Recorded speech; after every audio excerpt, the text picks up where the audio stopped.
Hello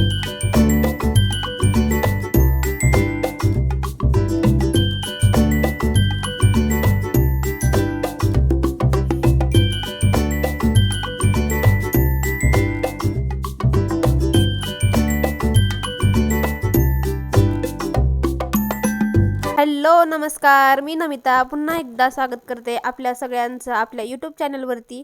इथे सकाळ सकाळ माझा स्वयंपाक तर उरकून झाला होता, बाकी बरीच कामं राहिलेली होती.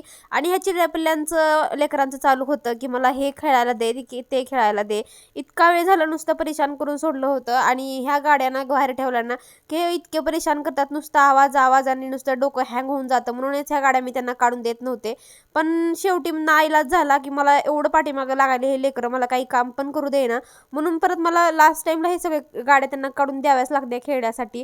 मला माझी काम आवरायची सुद्धा बाकी होती. स्वयंपाक तर माझा सगळा आवरून झालेला होता, मला फक्त घर आवरायचं होतं, आणखीन भांडे वगैरे घासायचे होते. तर मी घर आवरायला घेतलं. स्वयंपाक झालेला बरंच राडा खाली होता. आणि काल बाजारातून आईने ना टरबूज वगैरे आणलं होतं आणि ते ना मग काल पाण्यात टाकायचं राहून गेलं.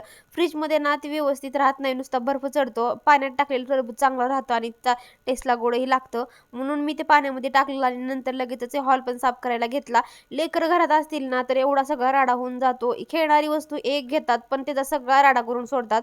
मला बरेच कपडे वगैरे पण आवरायचे होते. पहिल्यांदा तर म्हटलं की सोफा वगैरे आवरून घेते, कारण आज लेकराला बघत बघत कामं करणं माझ्याकडेच होतं. आज आई आणि आप्पा सकाळीच एक गावाला गेले होते. आईंची मावशी राहते मुरुडला, ते तिकडेच गेले होते. त्यांची तब्येत बरी नाही म्हणून त्यांना बघण्यासाठी. मग मी घरी एकटीच होते आणि माझा आलेला लहान दीर आहे जो की मुंबईहून आला आहे आता सुट्ट्या लागल्यात म्हणून.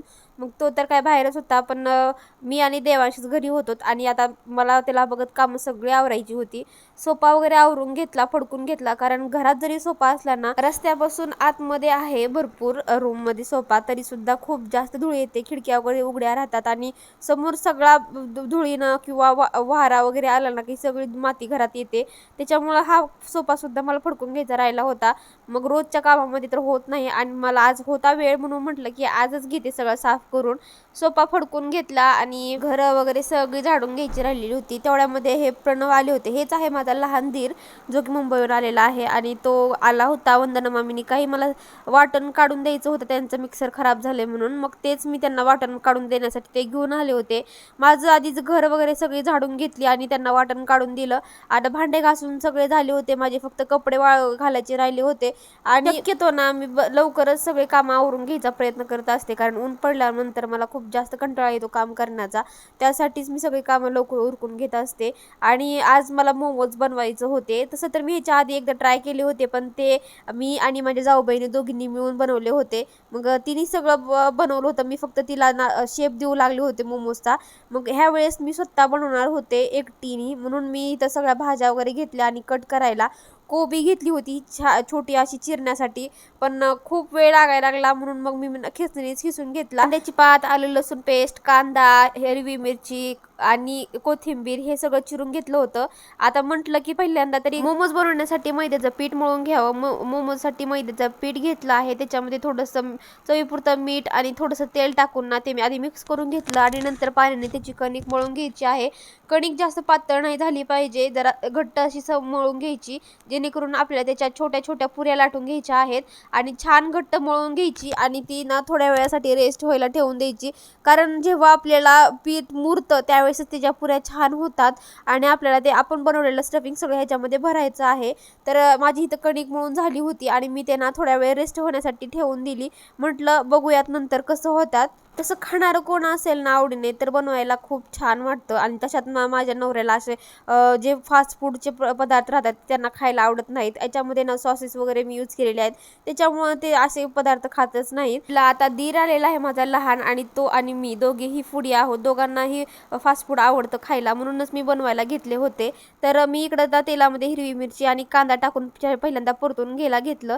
तर थोडा वेळ छान परतू द्यायचा तेलामध्ये कांदा, आणि थोडीशी हिरवी मिरची टाकलेली आपण परतू दिल्यानंतर त्याच्यामध्ये टाकायचं आहे आपल्याला जे आपण कांद्याची पात घेतली होती छोटी छोटी चिरून, ती कांद्याची पात टाकून घ्यायची आणि छान अशी परतून घ्यायची. आता त्यानंतर टाकायचं आहे त्याच्यामध्ये आलं लसूण पेस्ट जी आपण बनवून घेतलेली आहे ती, आणि त्यानंतर मिक्स करायचं आहे आपल्याला त्याच्यामध्ये कोबी. आता हे कोबी ना जेवढा मला पाहिजे होता त्याच्यापेक्षा थोडासा जास्त झाला मला वाटलं, म्हणून मी त्यात थोडासाच कोबी टाकला, पण तसं नाही, स्टफिंग उलट कमी झालं. आणि पीठ मला वाटलं की मी जे कणिक मळलेली आहे मैद्याची ती जास्त कमी होईल आणि हे स्टफिंग जास्त, म्हणून मी थोडंसं उरवून ठेवली कोबी. पण ॲक्च्युली असं झालं की जेव्हा मी हे स्टफिंग पूर्ण बनवून घेतलं त्यावेळेस ते बनवताना जास्त दिसलं मला, पण कमी झालं होतं.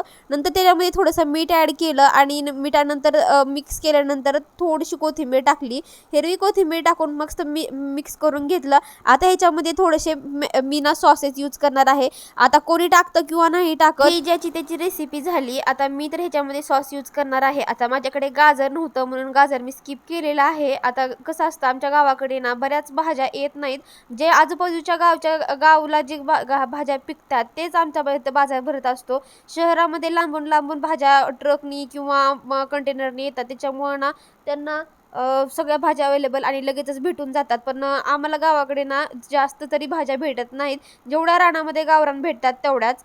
तर मी इकडे ना दोन्ही सॉसेस, सोया सॉस आणि टोमॅटो केचप टाकून छान असं जे स्टफिंग आपलं बनवून घेतलेलं आहे मिक्स करून, आता हे गरम आहे, जोपर्यंत गार होत आहे तोपर्यंत मी फॅनच्या हवेला ठेवून दिलं होतं आणि नंतर गार झाल्यानंतर मी छोट्या छोट्या पुऱ्या लाटून घ्यायला सुरुवात केली.